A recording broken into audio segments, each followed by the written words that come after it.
وَلْتَكُنْ مِنْكُمْ أُمَّةٌ يَدْعُونَ إِلَى الْخَيْرِ وَيَأْمُرُونَ بِالْمَعْرُوفِ وَيَنْهَوْنَ عَنِ الْمُنْكَرِ وَأُولَئِكَ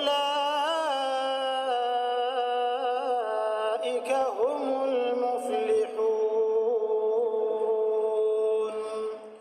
Nah, teman-teman sekalian, meminta maaf, ya, berjanji tidak akan mengulangi kesalahan adalah sebuah hal yang sangat indah.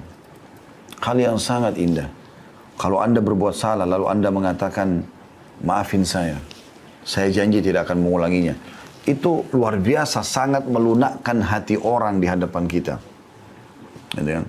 Makanya setiap orang buat salah, dia iklankan, dia minta maaf. Nah, kalau teman-teman mengatakan maafkan saya, itu kalau kepada Allah Subhanahu wa taala sama dengan Anda mengatakan astagfirullah. Istighfar itu permohonan maafnya.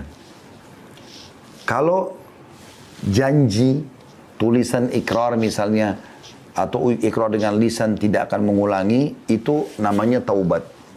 Jadi kalau teman-teman gabung astagfirullah wa atubu ilai, artinya ya Allah aku minta maaf dan aku janji tidak akan mengulanginya. Seperti itu. Nah, teman-teman sekalian, taubat ini perlu kita lakukan. Karena Nabi SAW sendiri sebagai pimpinan kita dan utusan Allah mengatakan, aku beristighfar dan bertobat kepada Allah sehari, setiap harinya 70 sampai 100 kali. Seperti itu. Apalagi kita gitu ya. Padahal Nabi SAW sudah diampuni dosa-dosanya, tapi masih seperti itu. Nah, taubat ini teman-teman indah sekali. Karena dengan taubat, maka semua kesalahan Anda dimaafkan. Plus lagi, fasilitas yang terhalang karena kesalahan Anda akan diberikan. Contoh misal Anda di kantor, Anda kerja. Lalu Anda buat satu kesalahan, misalnya telat datang, atau Anda tidak menyelesaikan pekerjaan atau apa saja. Lalu cara yang terbaik adalah Anda minta maaf dan Anda coba perbaikin. Anda ajukan permohonan maaf, Anda janji tidak akan mengulanginya, lalu Anda janji juga memberikan tanggalnya atau waktunya ya, the time-nya itu akan diselesaikan. Maksud saya waktunya akan diselesaikan pada hari ini atau pada jam ini gitu. Dan Anda tepati itu.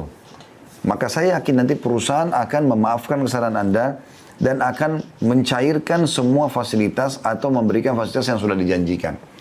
Karena Anda lakukan itu. Seperti kurang lebih itu rasionalnya orang kalau bertaubat. Seperti itulah. Allah Subhanahu wa taala memerintahkan kita teman-teman untuk selalu taubat. Ini adalah perintah dalam banyak ayat Al-Qur'an, gitu kan. Dalam surah An-Nur misalnya ayat 31, dan bertobatlah kamu sekalian kepada Allah hai orang-orang beriman agar kamu beruntung. Wa tubu ilallahi jami'an ayyuhal mu'minun la'allakum tuflihun. Gitu kan? Allah SWT menyuruh itu. Kemudian juga dalam surah At-Tahrim ayat 8 juga begitu. Hai orang beriman bertobatlah kepada Allah dengan taubat yang ikhlas. Ya. Alladzina amanu tubu ila Allahi taubatan nasuha. Gitu kan? Dan cukup banyak ayat-ayat Al-Quran yang membahas masalah itu. Begitu juga perkataan Nabi Nuh alaihissalam kepada kaumnya. Wa qul istaghfiru rabbakum innahu kana ghaffara. Dan Nuh pun berkata kepada kaumnya, mohon ampunlah kepada Tuhan kalian karena dia Maha Pengampun. Manfaatnya apa? Yursilis sama alaikum midrara. Maka dia akan turunkan dari langit air yang deras, maksudnya rezeki. Ya.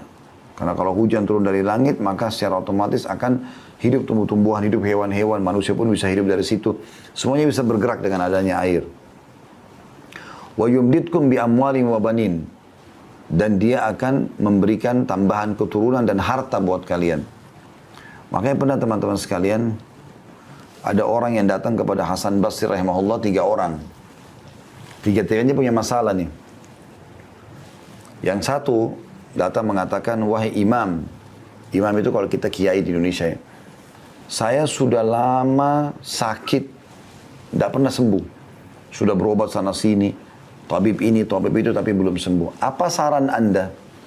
Kata Hasan Basri, istighfar dan bertobat kepada Allah. Tapi yang benar, yang nasuha, yang tulus kepada Allah. Orang itu pulang. Masuk orang kedua. Dari sini perbanyak istighfar ya, kata Hasan Basri. Bukan cuma istighfar dan tobat saja pulang, enggak. Perbanyak. Lisanmu selalu astagfirullah wa atubu ilaih. Terus sampai engkau melihat jalan keluarnya. Dah, datang orang kedua mengatakan, wahai imam, saya udah lama menikah.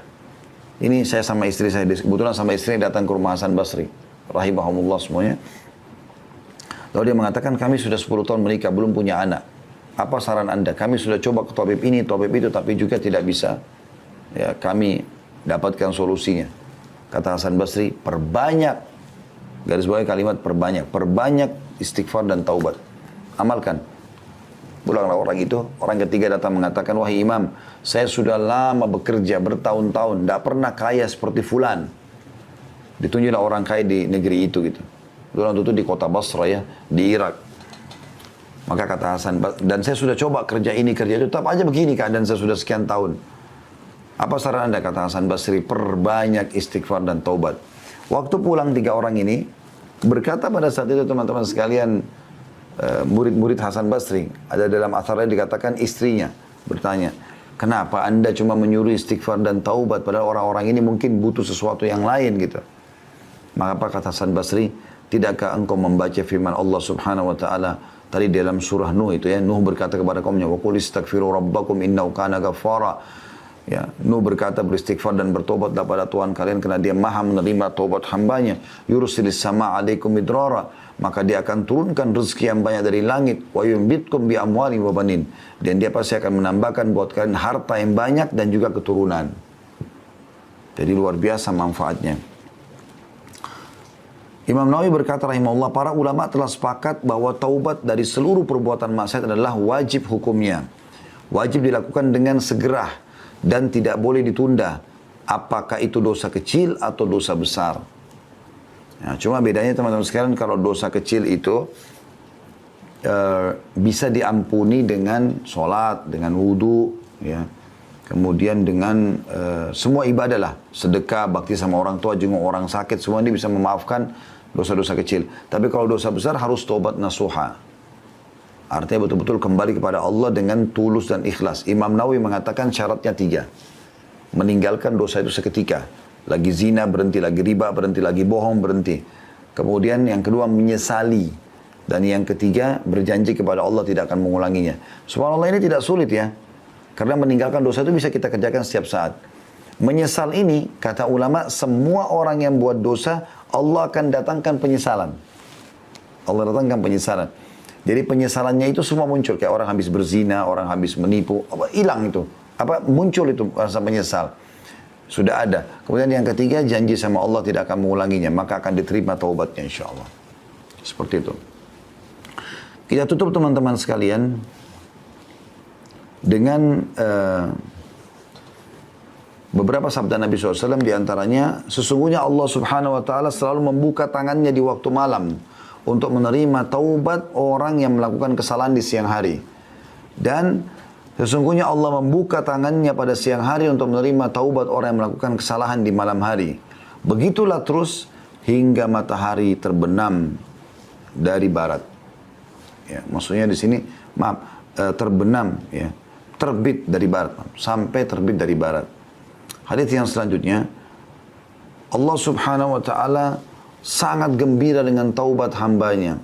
Jadi Allah ini subhanallah tidak mau kita masuk neraka, mau kita masuk surga. Makanya dia sangat gembira dengan taubat hambanya. Dan kita tutup dengan ini teman-teman sekalian insyaAllah. Kata Nabi SAW, Allah lebih gembira dengan taubat hambanya dibandingkan seseorang di antara kalian yang membawa seluruh bekalnya di atas tunggangannya. Ya, digambarkan tunggang itu zaman dulu seperti unta misalnya. Dia bawa semuanya bekalnya. Kalau Anda mungkin naik mobil di zaman sekarang, membawa seluruh harta yang Anda punya, simpanan Anda, bawa di mobil. Kemudian kata Nabi SAW, dia melewati padang pasir yang tak bertuan. Nggak ada orang, nggak ada hewan, padang pasir tandus. Dia jalan, kemudian dia capek, dia istirahat di bawah sebuah pohon. Pohon itu pun bukan pohon yang rindang. Kemudian dia tertidur, waktu dia bangun, dia tidak menemukan untanya sama bekalnya, hilang.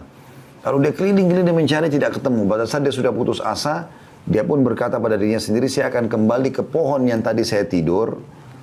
Ya. Dan saya berharap pada saat saya bangun sudah mati. Maka Nabi SAW mengatakan dia pun kembali ke pohon itu, lalu dia tidur, ternyata pada saat dia bangun, dia temukan untanya sama bekalnya semua ada di depannya. Bagaimana gembiranya orang ini karena dia bisa melanjutkan kehidupan, Allah lebih gembira dengan tobat hambanya dibandingkan orang seperti ini. Resep ini teman-teman sekalian, curhat dengan Allah Subhanahu wa Ta'ala dan bertobat dari dosa-dosa, dipastikan keduanya insya Allah dan masuk dalam judul kita akan menjadi penyebab utama semua urusan Anda dimudahkan oleh Allah Subhanahu wa Ta'ala. Allahu a'lam.